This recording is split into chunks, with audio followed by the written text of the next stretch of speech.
Welcome to Technado, featuring sysadmin expert Don Pizzette, security specialist Daniel Lowry, and Peter.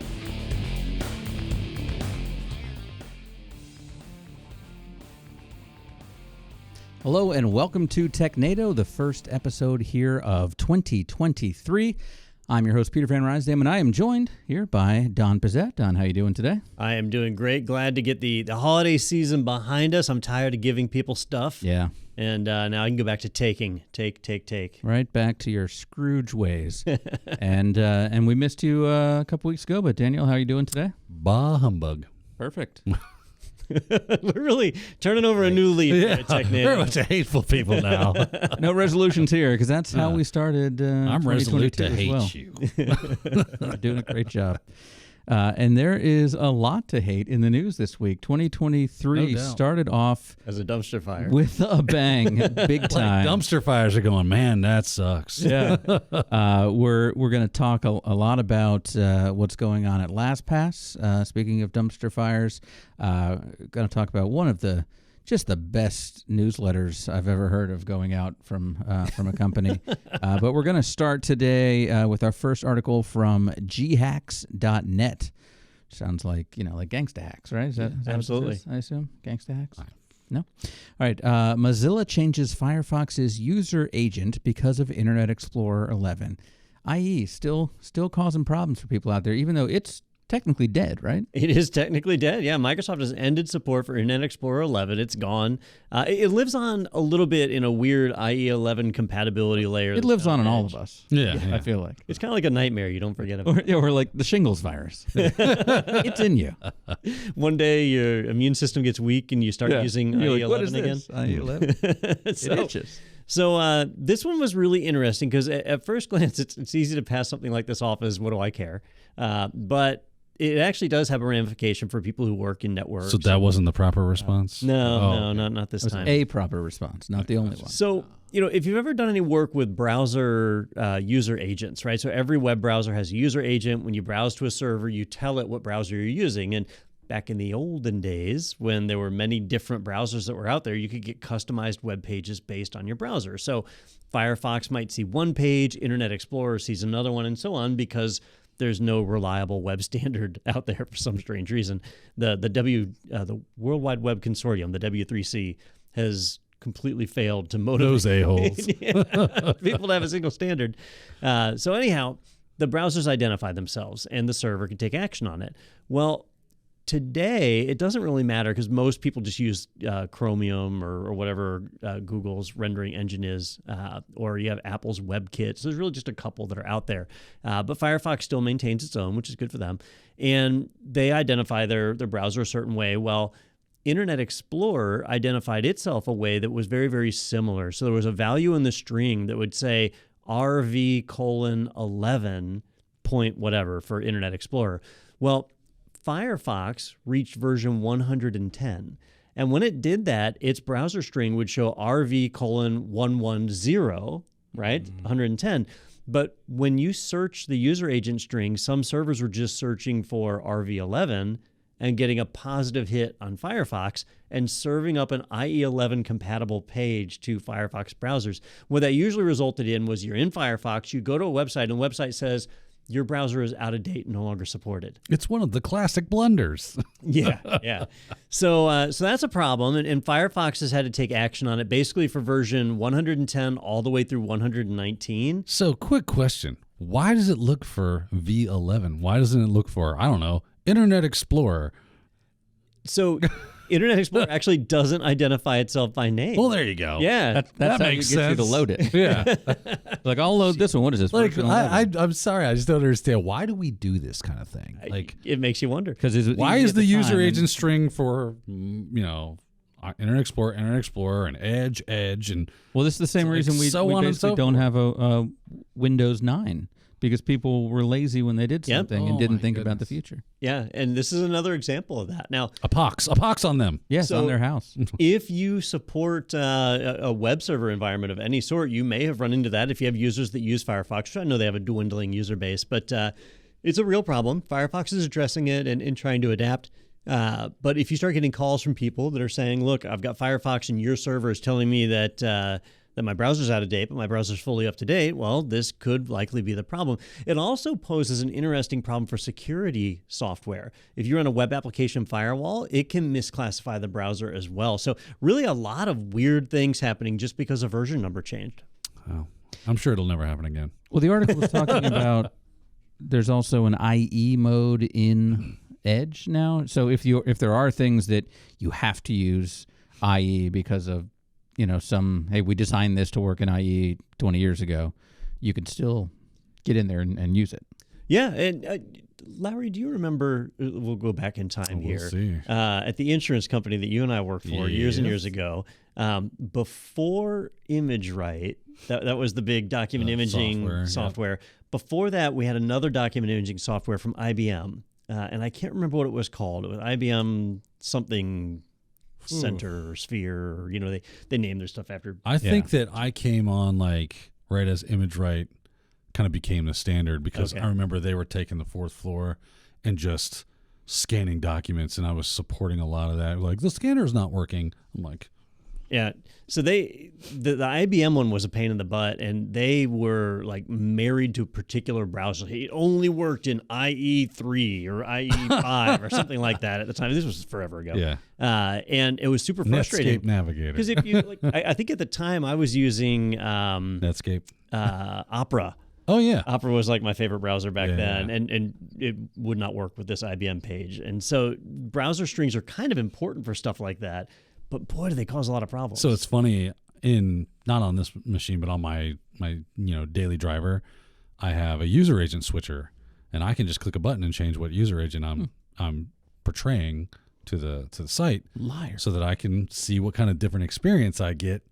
And sometimes that's interesting, especially if I'm doing something and I want to send off a user agent string that isn't necessarily truthful to obfuscate and hide certain things, or to get that different experience.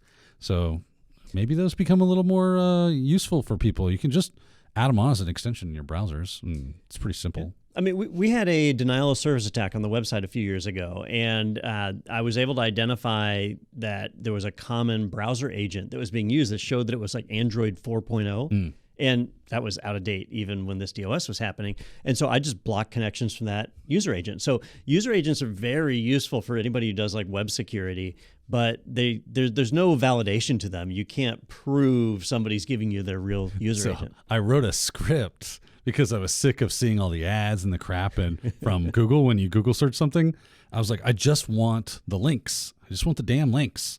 So I wrote a script that uses curl. And it was like, Google does not like curl. It's like, nope, that's not what we're doing here. I was like, oh, yeah, let me change that user agent string real quick to Chrome. And then it would send back all the data. And then I would just use, regex and stuff to parse out just those pieces. And I could just type in my script and give it a search term, and it would just give me Google results with links. That's it. So it was nice. That's the way to fly. User agent string made all that happen. Yeah. Yep. That's why I'm always suspicious of the lists that you get that show the market share for browsers and things. They're almost always using user agents to track that, right, and it's not always accurate. How dare Google try to profit from the amazing service that they provide us for free? That's not what I was trying to get around. I just was sick of all the stuff that went along with it. I just want the dang results. The way they make their money. And if they let me do it, that's on them. Right? Well, now they know. Now they heard what you do. I'm sure Google's all about watching Technado. Well, a whole team of people just like, are we watching Technado? Yeah, just everybody up to date? Yeah. On the latest on the news? Daniel wrote a script. Yeah. SOB. Block that crap. Yeah. Shut it down. Yeah. Change his password. He's not watching YouTube. All right. Well, this next one, it's only the second article of 2023, but it is first in line for my favorite article of 2023, and all articles afterwards will be this was the judged by this one. This was rough. This is part of our Do segment. All right, this one comes to us from CBSNews.com. UK, not University of Kentucky, but the one across the pond.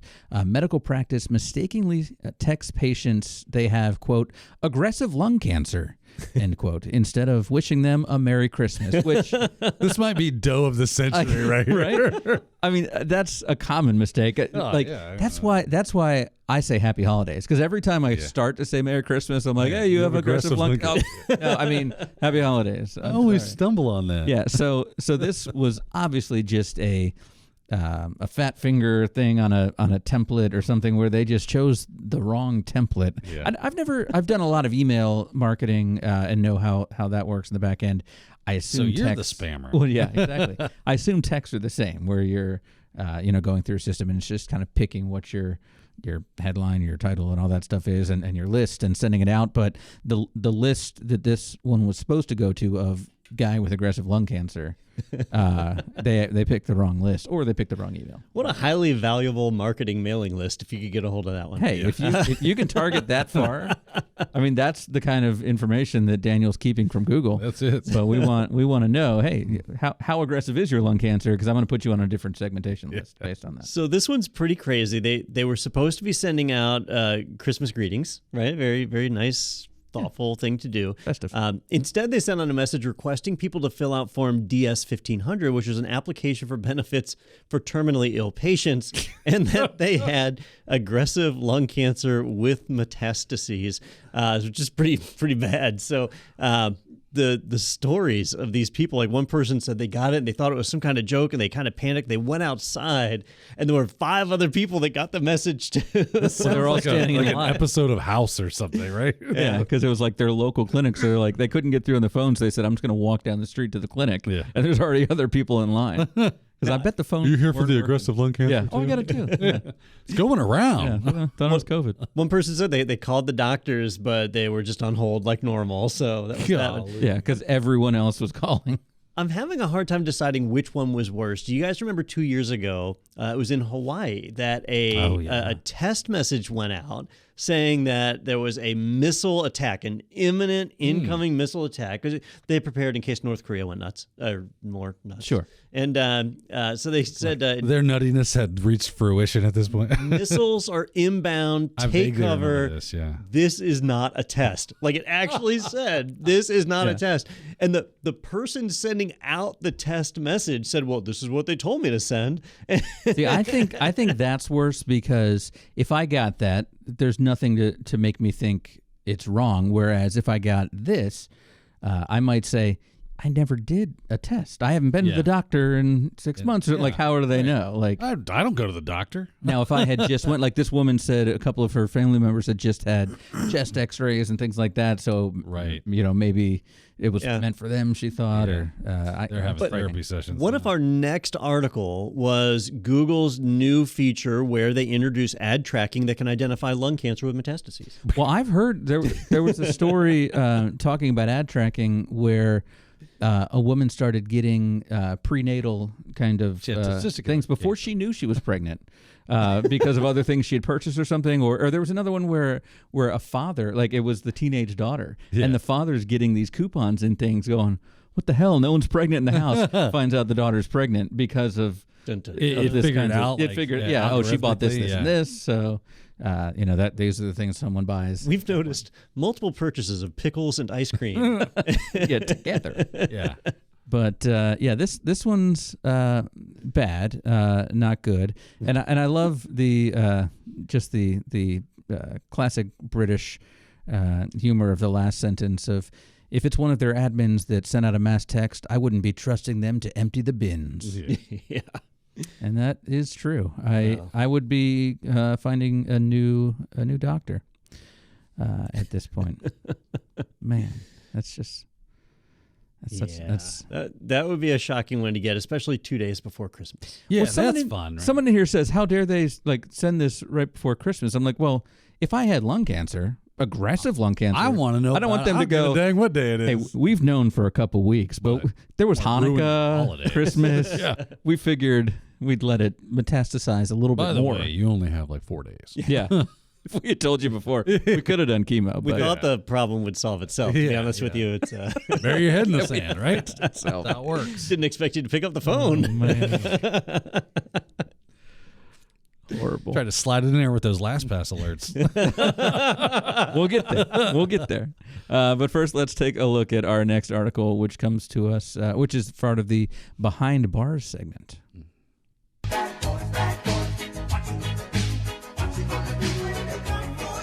Break the law, and you'll go to jail. And I'll tell you what, if we hadn't had the last article, this would be my favorite headline, because I saw this one over the break and was like, oh, I got to get into Teams and send this article to Don and the crew. But this is from Como News out in Seattle. Seattle tech worker charged for theft inspired by the movie Office Space. And I'm a huge fan of that movie. I know you guys are too. We kind of quote that here in the office quite a bit. But this reminds me of the hacker that had the folder called Hackety Hack on his desktop. Hacky Hack. This guy had a folder called what was it? Office Space Scam or Office Space Project. Yeah. Like he saved it as that. But this one's a little different because in Office Space, I know they were rounding up fractions of a penny from each transaction and putting it into an account. This one seemed like they had a couple things going on, but Don, do you have the kind of the lowdown on this one? Yeah, so this particular employee was one of their technical engineers who was involved in the code for the website and decided that it would be a trivial thing to basically intercept some of the shipping fees that customers were paying. So when you went to, is it said Zulily? I think Zulily, so. Yeah. We'll just call it Zulily. It is Zulily, yeah. So when you went to Zulily and you loaded up your shopping cart and you went to check out and you had shipping fees and you swipe your credit card or swipe, you do whatever. You pay for your purchase. You throw money at your computer. That most of it went to Zulily, but a portion of the shipping fees went to this engineer whose last name was Castro. I don't know that I ever saw his first name. Fidel. Yeah. Fidel. He's it's all about redistributing the wealth. Yeah. So You have too much money. Yeah. so it went basically to Castro, and so I can just only think of Fidel Castro. He's got a big cigar sitting behind his laptop. Oh, there's too much money. Well, shipping fees are ridiculous when you're like, or the handling fees, those kind of, come on. So about a month went by. He put this in place in February, and by March, it was noticed that they were taking in less shipping fees than they were supposed to do. So instead of increasing the customer fees, he was just taking from the existing fees. So they noticed that their shipping costs were higher than they should have been. And so basically they tracked it down, and in that period of a month, he had siphoned off $260,000 in shipping fees straight into his own account. And he had modified the webpage so that he could make purchases of items for pennies on the dollar. He had purchased over $41,000 in goods for just a handful of bucks. And that one was interesting because he had had a legitimate reason to do that, to test the shopping cart functionality where it would know not to ship him those orders. So, he's spending very little money so he can test it. Then he changed the price back. But then I think he said originally they accidentally sent him a bunch of stuff. And then he realized, hey, I can just keep this stuff. Sell it on eBay or This happened to Microsoft a few years back. One of the engineers had introduced a test function so that they could check out without paying. And it was fine. It was in the system where if he tried to buy an Xbox controller, it wouldn't ship it to him. But he realized if he purchased a digital good like a gift card, it would give it to him. And he started purchasing gift cards for free and selling them on eBay. Oops. And he got busted and went to jail. This is the same problem as in Office Space, where in Office Space, the reason that, no spoilers, but they didn't eventually get caught. But the reason that they ran into problems is because they screwed up and put the decimal in the wrong spot. So what they thought would be slowly accumulating money and siphoning it off was taking bigger chunks than they thought. I mean, if the guy's doing what'd you say, 260 or 300 grand in the space of just a couple months, that's going to get noticed. Whereas if it had been 30 grand, maybe they don't notice that. And I don't know much about Zulily, like as far as what their average revenue for the year is or so on, but $260,000 is a big amount. Chunk for most retailers, Although looking at their website, they seem to sell, it's a clothing site, and they sell beachwear, but they're in Seattle where beachwear is not really useful. So that's the cool thing about the internet. People could buy this stuff from wherever. Oh, that is how the internet works. Yeah, I forget about that. I've read about that. But yeah, once again, if you're going to do crime, don't name like the folders like evidence or after the name of your crime on your computer, like hacked materials go in this folder. It just makes it easier on the investigators. I did think it was entertaining that when they went to his house to arrest him, they saw it was hundreds or thousands, tons of boxes that were stacked up by his garage and stacked up in the house. Like he'd had so much stuff shipped to him that the boxes were just piled up. And so that was some evidence. And the neighbor was banging on the wall going, hey, Peterman, cops are outside. Check out Channel 4. Yeah, you're on it. Live PD. And he had a great quote too, Don, right? When he was asked about the this. police. So I guess the initial stuff was sent to him by accident, but he didn't return it. And so they asked why he didn't. And his response was, once they fired him, his opinion was, F him. And that's in the police report. He didn't say F. He said, well, something did else. they ask for the items back? Yeah, they didn't ask. If they didn't ask, I'm not providing them back. He thought it was a bonus. Yeah. Yeah. Oh, look, it's a feature for. Man, you're the one that made the mistake. Well, he's about to get a lot of free clothing for the next few years, Yeah. and Federal prison and federal. Yeah. You know what I'm saying? Bump it a bump it a bump Yeah, bump. yeah. Yeah. Whammy wham wham. I guess that really does tie into Office Space, doesn't it? Yeah. Yeah. Because Not gonna- this would not gonna count work here as anymore. wire fraud. Oh yeah, sure. And Is that a federal I prison? think this would, because it's over the Right. internet, even though he's a local employee, He might go to federal prison. I would imagine, right? Yeah. Well, Let's hope so. unfortunately, the building was not burned down, and they were able to find it. But these days, I don't think that in Office Space, the building might have burned down, but I'm sure all that information was in the cloud. Yeah, well, as long as you get traveler's checks. Yeah. But he is able to. They're close to Amazon, right? They just set them on fire. Yeah. Yeah. He got a new job at Initech or What was the other one? Penetrode. Intertrode. Intertrode. Oh, man, fantastic. All right. movie. Well, what we're going to do now is take a quick break and really just see if the articles after the break can match the level that has been set so far here in 2023. And yeah, it can, because we got one big story we're going to talk about for a while right after this quick break on Technado.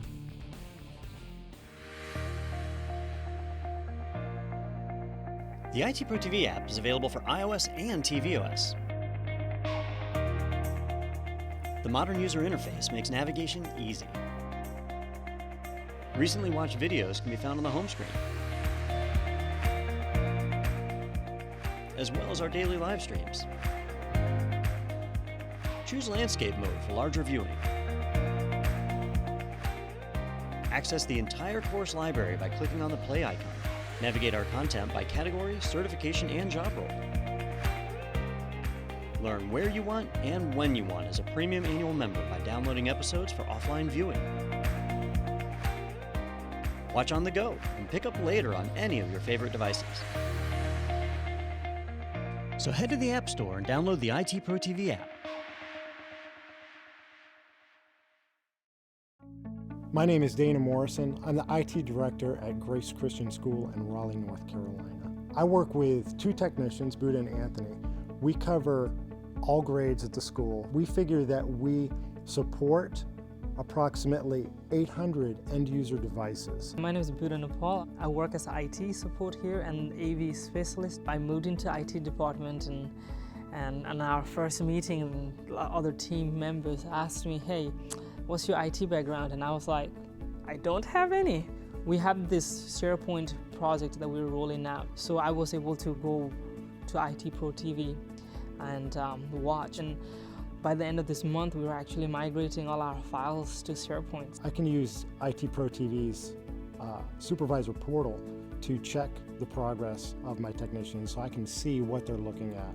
So when we were doing SharePoint training, I can go in and I can see that Buddha is hitting on that content. I really want to see hands-on how they do things, and if there was an IT Pro TV, I don't know how I would have done that. IT Pro TV has given us the ability to level up our technicians to a point where they can decide this is important for me to learn and go out and learn it. At home, I have Apple TV, and there's an app there, and so I actually watch on Apple TV.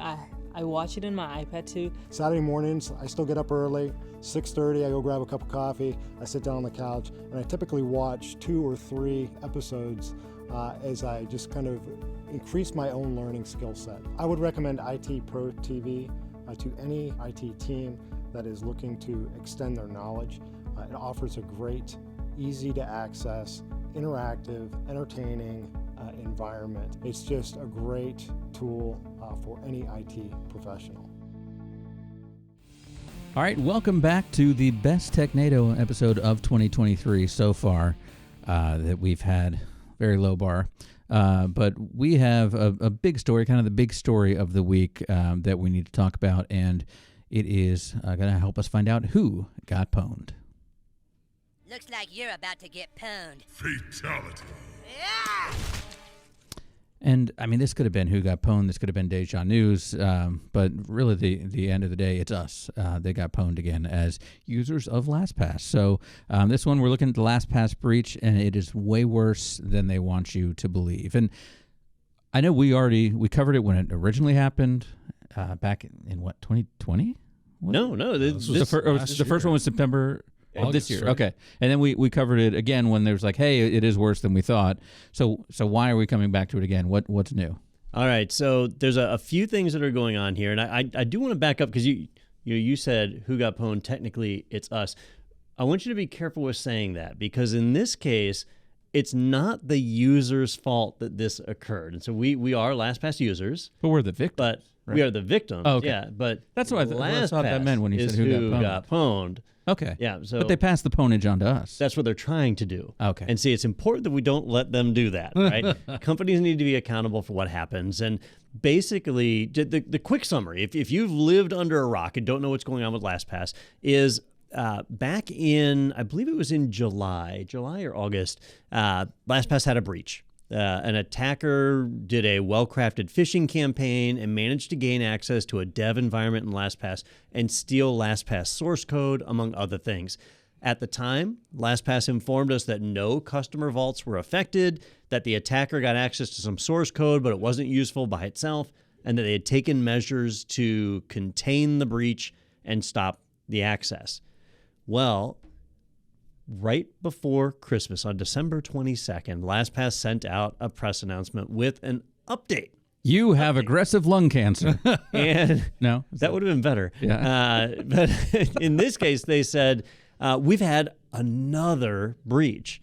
And in this breach, an attacker was able to use information garnered from the August incident to again, do an even better crafted phishing campaign to gain access to a LastPass employee's credentials that then gave them access to a backup environment where they were able to steal a backup of literally 100% of all the data that LastPass stores. Would technically this be the same breach, like a part of the same breach? So that's something I wanted to ask you, Daniel, is I think it's unlikely that it was different people. Yeah. Right. That it was information gained in the first breach that was what was used to perform the second breach. To me, this sounds like land and expand. It's right. One breach, isn't it? Yeah, exactly. That's exactly right. This like they had the purpose of trying to gain information so that they could continue exploiting LastPass.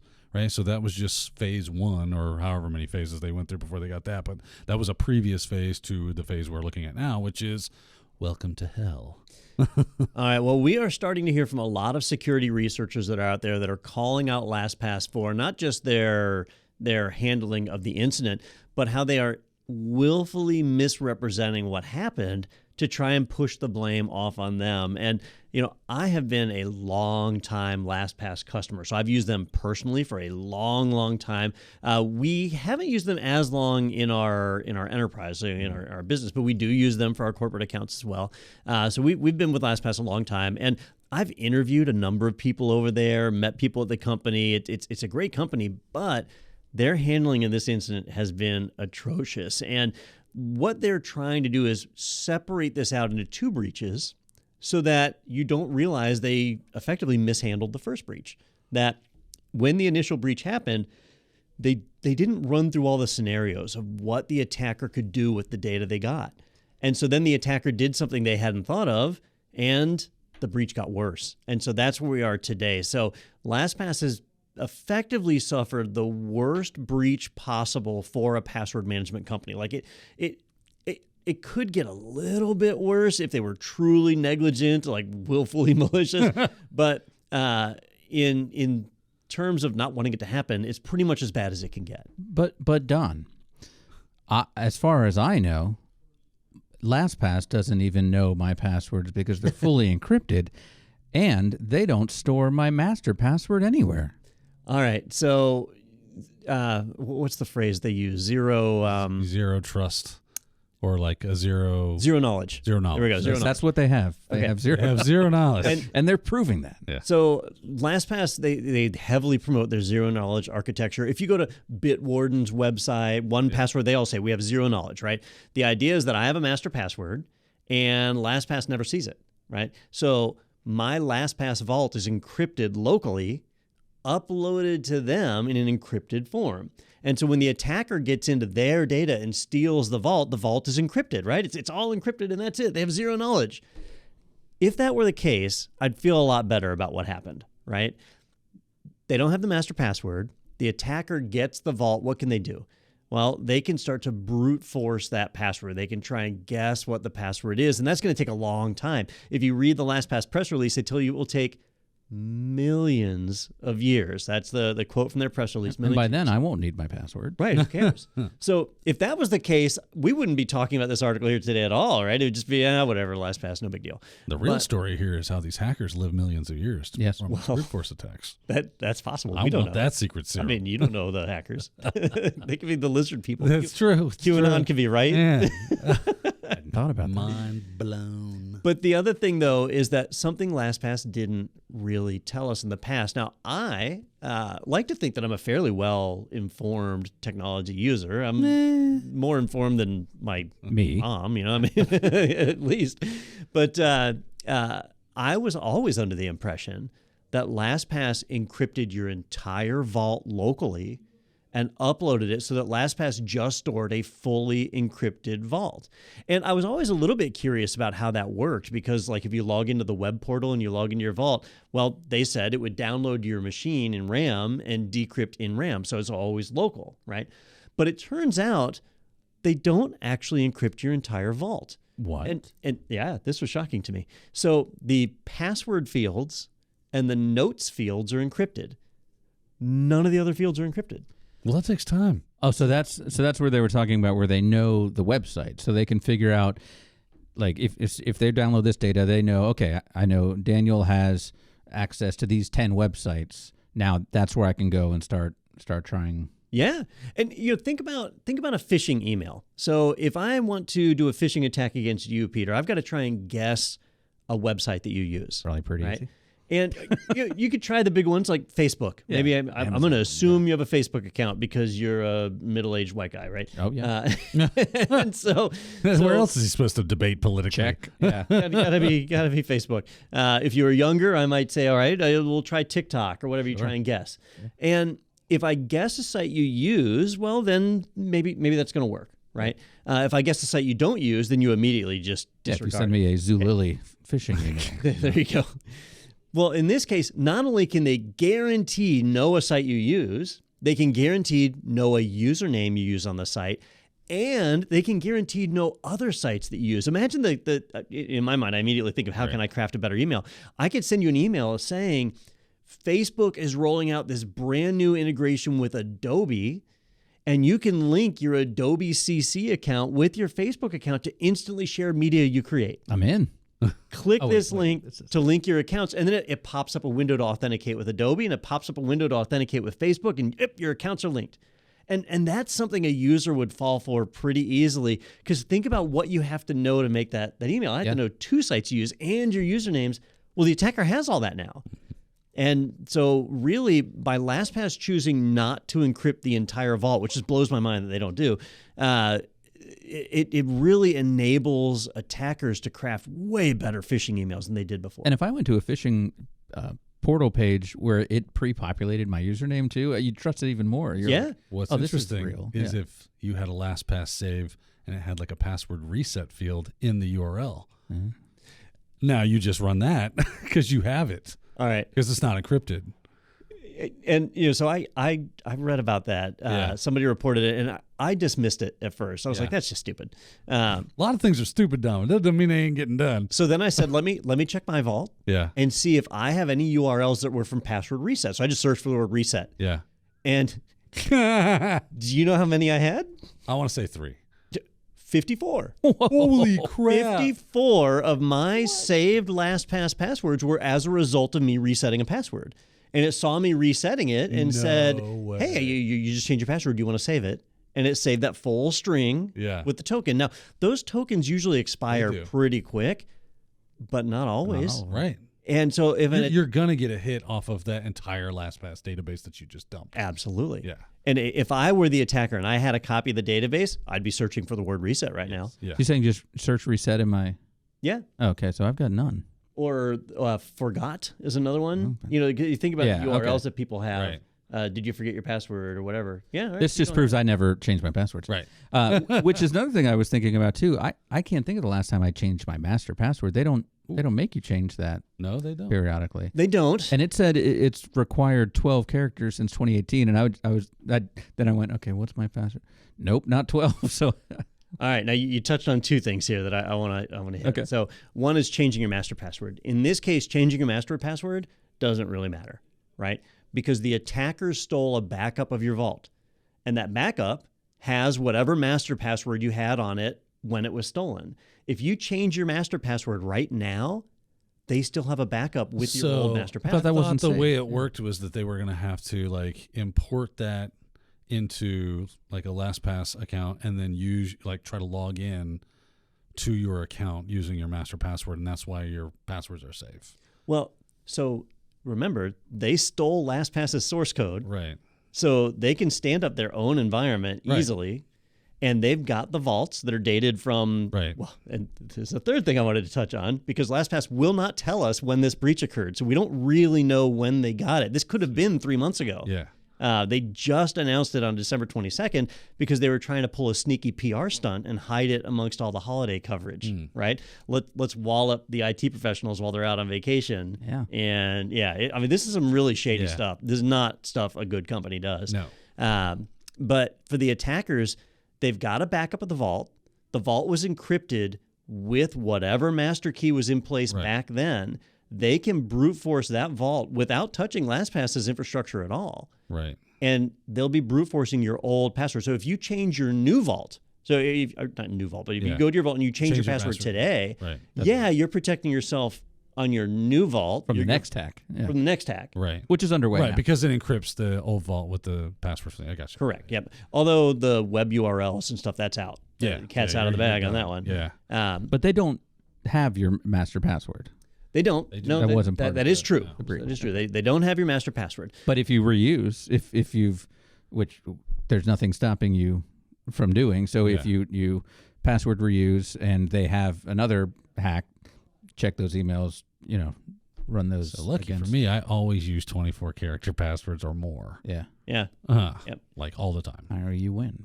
And that I certainly don't makes understand brute what's so forcing hard about that. Like, why is that like hard twice for as much typing? It's 12. It takes literally less than a second to type in 30 characters. It autofills it. That's what the software Not the does. master password. Oh, no. But that's the one you only type every so Yeah, often. but I'm hunting and pecking. And Oh, God forbid. See, you're the kind of person that when we used to work at the farm, at the insurance company, right? Like this kind of shit drove me insane. When people would call a help desk and be like, "How do I get my, I want like a GIF for my signature." Google it. What are you calling people for? Look, I don't remember what I had for dinner last night. Lazy sucker. I'm not going to remember 24 characters. Jeez. Unless you can make it Want me to be hold your hand password No, you make it a winter passphrase. 2023. Right, you make it a passphrase. Yeah, what was it? It's that simple. The hungry horse staple battery. Right. But I got to put some numbers in there, right? I know. God forbid. Yeah, 7. Separate on the end. hungry and horse with your birthday or whatever. Social Security number. Yeah. That's what I use. Perfect. Nobody has If that. they know your social security number, you are F. They do. Yeah, I've got him in my LastPass vault. My access to. I think I have my IRS. So let's talk a little bit about the password encryption here, because they'll tell you they use industry standard AES 256 and all that other mess. But the master password is what the attacker is going to really want to brute force, because if they can get the master password, they can unlock the whole rest of the vault. And if you're a LastPass admin for a corporate account and they can get into your account, then now they can unlock everybody else that you manage. So that's what they're going to target. Well, they used a type of protection on the master password, which is called PBKDF2. And Pigative. yeah, maybe.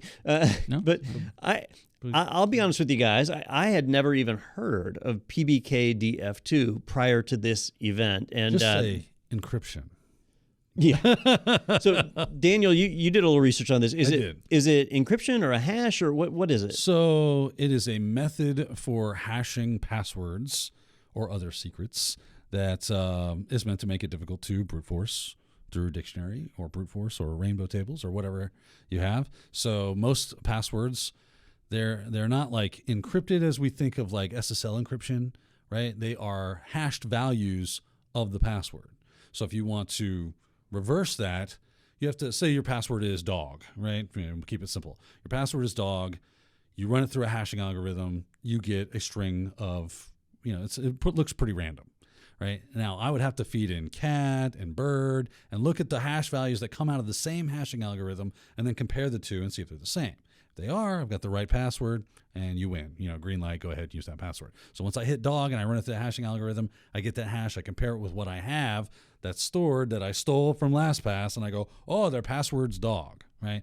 So with PBKDF2, which is the password-based key derivation function 2, it was so good they brought it back for a second one, right? This is an interesting way, and it does make it stronger. So basically what you do is you take a password, you take a salt, which is just a random string of text and characters, you put those together, and you run that through your hashing algorithm, which in this case is, I think, is HMAC 256, right? So once that's done, you get a string of text. And then they run that string of text through the hashing algorithm again. This is the iterations, right? So iterations make it stronger because now you're basically having to reverse all this hashing that's been done. So this makes it really, really, really, really strong. So it's the iterations that they use is what makes this not great. Like the PBKDF version 2 is fine if you use it correctly. If you don't, it's weak. So LastPass was quick to announce that the default setting of iterations is 100,100. That means every time you encrypt a password in your LastPass vault and your master password, it's run through this hashing algorithm over 100,000 times. Now, that sounds really impressive, but there are many internet standards out there. OWASP is probably the biggest one that recommend you do it over 300,000 times, right? So it's very, very significant. But what Peter mentioned a minute ago that I wanted to key on here is he mentioned how they required a 12-character password or longer starting in 2018. Well, before 2018, you could have a shorter password if you wanted. Now, I've had a long password with them for a long time. Mine sucks. I'll be honest. It sucks. Just type that sucker into "Have I been pwned?" and so in watch the tears. In 2018, they made the decision to require at least 12 characters, but they didn't go back and correct anybody who already had a password. They didn't go back and say, well, if you had 8 characters, now you got to go 12. They just said, no, you're 8. That's fine. Whatever. And they never required you to change it. Well, on the iterations, they did the same thing. When they very first day one launched as a company, they had it set to 1 iteration, just 1, and that's it. And that's considered a crime today. Then after a few years, they bumped it up to 500. Then they bumped it up to 5,000. And then they bumped it all the way up to over 100,000, I believe in 2018 as well, but several years ago. And so when this news broke, the first thing I did was log into the corporate accounts. I care about my corporate stuff more than my personal. And so I checked, and every account that we have was at 100,100 or higher, right? So that was good. That's what I wanted to see. Then I checked my personal account, and I saw something really, really weird. I have not seen this with anybody else, so I might be unique in this. Mine was set to 6,120. It's a strange number. I haven't seen any articles reference that one yet, but mine was set to 6,120, which is really, really weak. Yeah. It means that my account, my personal LastPass account, is over 10 times weaker than anyone who signed up in the last 4 years. Whoopsie. Yeah. And LastPass never bothered to tell me that. It was a simple setting. You can go and adjust it, and I could be at 100,000. I think I've only been using LastPass since about 4 years ago. How do I check mine? Because I bet I beat you. If you go into LastPass, go to Open My Vault. Okay. And in your Show me vault, all your passwords. at the bottom left, you'll see advanced options. Okay. And then in the, it's account settings. Sorry, go to account settings. This took me back to when Don was answering help desk calls. Yeah. And then in account settings, there's show advanced at the bottom. Okay. And then scroll down and you'll find the iterations in there. Let's see what Peter's is at. This is your corporate or personal? 4. Corporate, I guess. Well, then you're good. Yep. 100, right there. 100. 100,100. Oh, yep. 100,100. Okay. Yep. So you're good. You just checked your corporate one. So you go into your LastPass vault, you go to account settings, click show advanced, scroll down and see it. And mine, sure enough, showed 6,120. How long have you been using LastPass, Peter? Since we started using it as a company. Oh, okay. Yeah. Well, you made it sound like you had been using it longer than Don. No. I just think my password's weaker. I was expecting like 4. I thought my weak ass password would. Yeah. I've used it a long time. And it's funny because what LastPass effectively did is punished their most loyal customers, the people that have been with them the longest. By not offering, not informing you about a simple change like this. Again, not the steps a good company would take, right? So really, really frustrating to see that. And, it's a shame to see this. I've been shocked on multiple revelations that have come out of this breach. The main one being that they don't encrypt your entire vault. That just blows my mind. Yeah. Like if your whole job is to securely store data, wouldn't you want to encrypt all of it? Or like at that meeting when they're like, okay, so we got to encrypt stuff. What do we encrypt? Just that. And it wasn't like, why are we having this conversation? Well, I wonder if there's a business encrypt it all.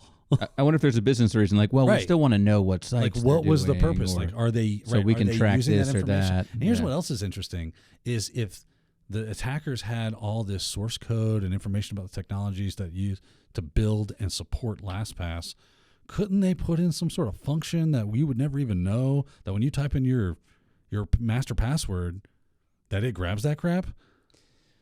For all we know, they did, and LastPass Right? hasn't spotted it yet.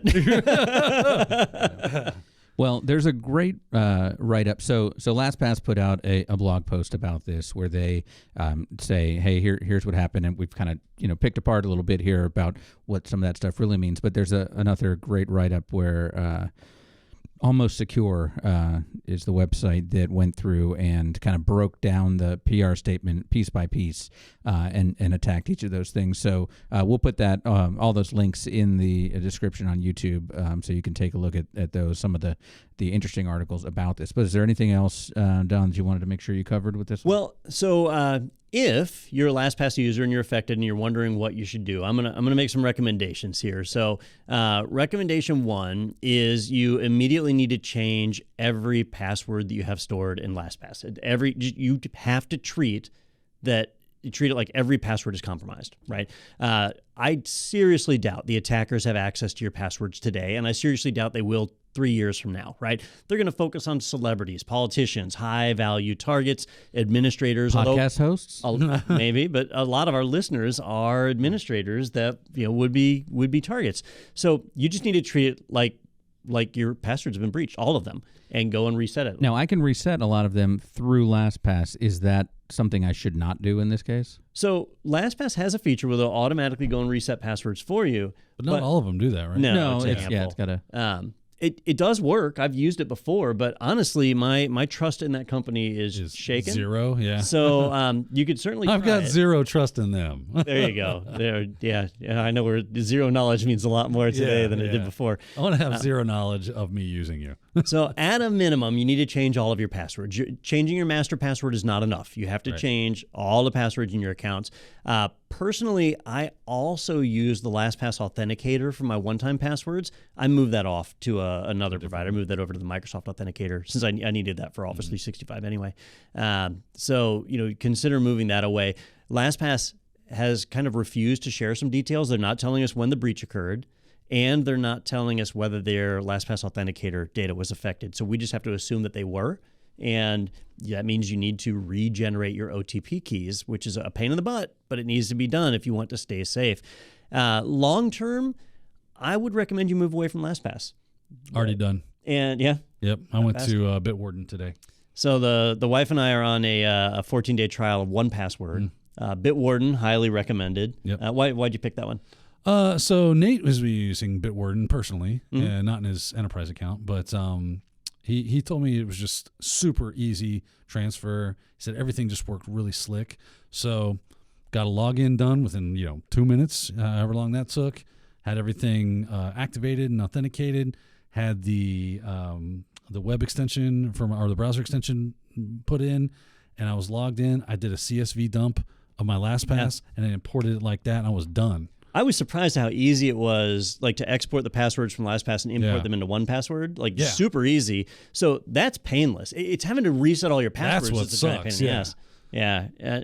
So, I do recommend you move away from LastPass. This has been a mishandled event. In the past, they've been so transparent, such a good company about it, but this has just been a comedy of errors. And I cannot, in good conscience, recommend that anybody continues to use LastPass. But we use it as a company. Not for long. Not for long. Yeah. Okay. Yep. There we go. Yep. So we are a corporate customer. We pay annually. I think we pay them like $18,000 a year. So it's not inexpensive for a company like ours.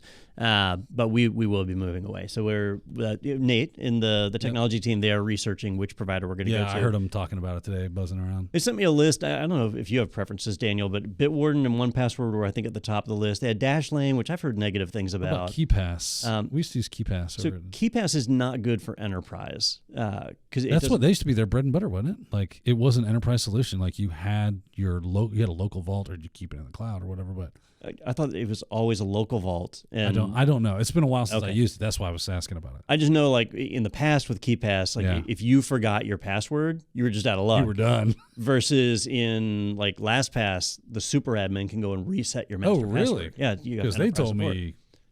Oh, because you have enterprise support. Yep. Personal. Yep. Now. So that's something we need on the business side. On a personal side, KeyPass is great because you don't have to rely on any cloud service. You just store it yourself. It's fully encrypted.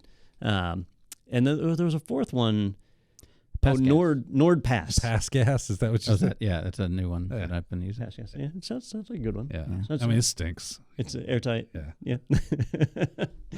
All right. Well, there's options that are out there. It's frustrating to have to go through this, and I'll be curious to see. We'll have to follow up on this with some Deja News segments and see how this affects LastPass. As a company, LastPass, their job was to keep your password safe, and they failed spectacularly. 100% of their customer data exfiltrated. It'll be curious to see how they survive that. They really crapped the bed and rolled around in it, didn't they? They really did. Yeah. They certainly cannot continue to charge their current price point. Yeah. I'm really disappointed. I have a water bottle at home it's a LastPass water bottle from. We see them at conferences all the time. Yeah, I really should have. And we've got interviews on YouTube with them. Yeah. Great people. And nice, I love them. Yeah, except for whoever did this whole thing. Yeah, those people were in marketing that we talked to, I think, and not engineering. So, all right. Well, next week, put on your Technado episode and just spend that hour changing passwords in the background while you listen. Like, how many passwords do you have in your vault?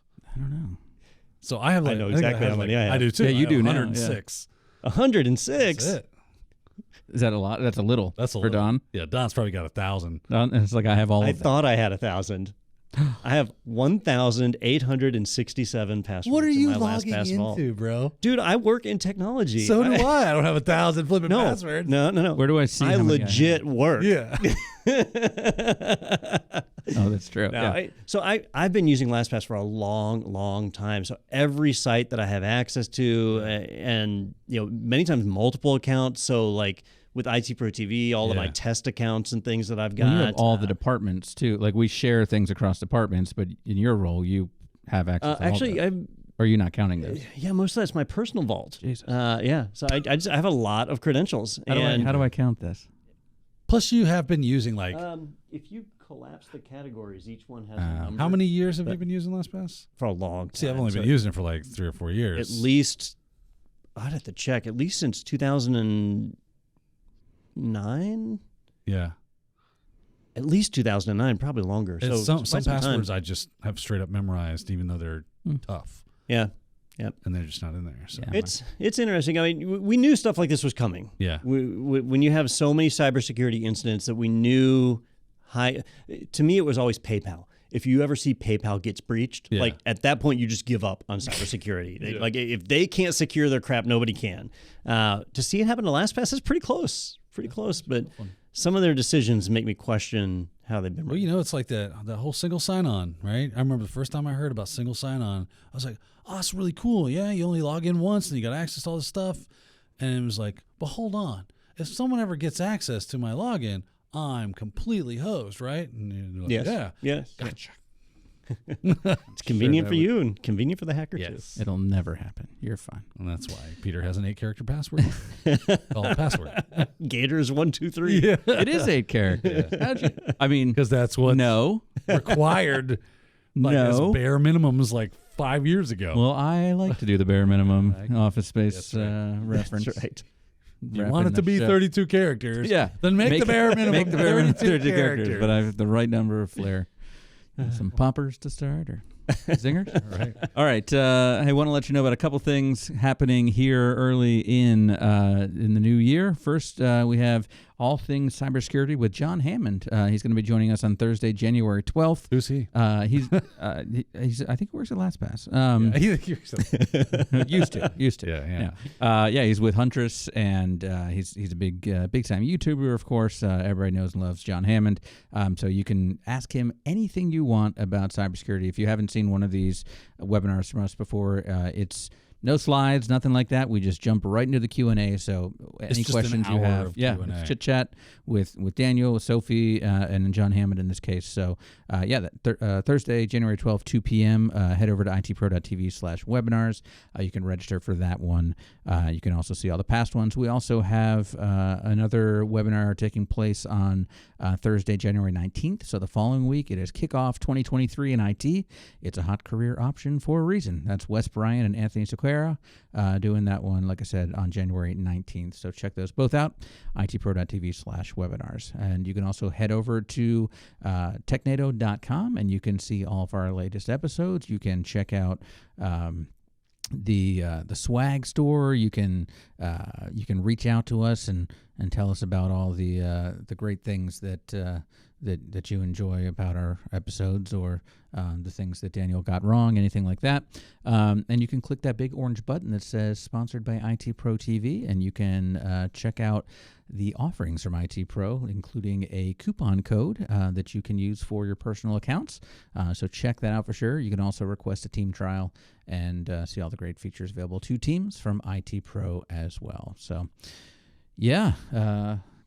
I mean, I don't see any episode this year topping the stories this Next year week between the aggressive lung PayPal cancer, burns to the ground. Yeah, you called it. You basically doomed PayPal with that one. That's like saying, well, this place kicker never misses a field goal, so here he lines up for the easy game winner, and what? No. Yeah, you've screwed us. Go ahead and close your PayPal account now. Before that, well, the hack, it's probably already happened. They just haven't told us. That's right. That's right. Yeah, that's And then they'll hide it for a while. Then they'll hide it. Then we'll find, no, they only got access to certain things. Oh, like your bank account. All the things. Like trivial things like that. None of our info, just the customer data. Yeah, that's fine. We're fine. This is fine. Yeah, it's all on fire. All right, thank you so much for joining us. We'll see you guys next week right here on Technado.